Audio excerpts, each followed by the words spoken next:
Alright, here's the fuel rail for the driver's side. It's 1357. Just pulled the old injectors out. And what I'm going to do next is pull the insulator off the new ones. That's this piece here. Put some gas on it. I'm going to dunk it in this cup of gas. And I'm going to set it into the manifold. And I'm going to set it into the manifold right there, that little hole down there. Press it in, make sure it's seated well. Then I'm going to come back over here. I'm going to take each injector individually, and I'm going to dip this end in the gas. Get the O-ring wet and get this grommet wet a little bit. I'm going to get this wet too first.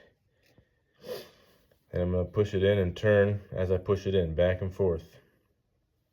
And then they should be able to spin easily afterwards. Even once you put them on the vehicle, you can test that before you crank down the nuts. This here is the banjo bolt for the passenger side, banjo bolt for the driver's side.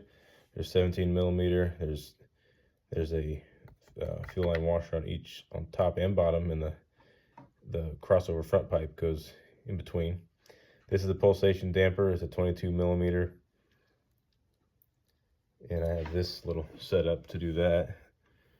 1/2-inch drive down to a 3/8. A little extension to get over the oil filler neck, and then the little cloth. I don't even know. I just had it. It's worked. This one has 2 washers, but the top one is this special style. So, got to get new ones of those before you put it all back together. And here's the fuel rail in case you want to see it a little closer. That's what it looks like.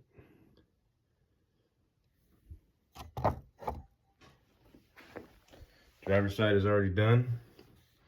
This accelerator cable was out of the way. This is what you got to do. Sorry, passenger side I did first because it was the easiest.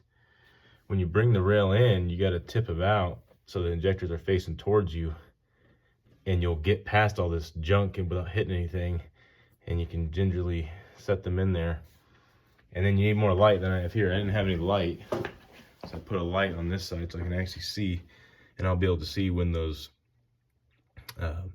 when the bottom is actually getting inside that insulator or not. And then you can kind of nudge them around, and then you can start pressing them down. Or you can do it real fast and mess it up. Or if you're good, you can do it real fast and you don't care about any of this anyway. So there you have it.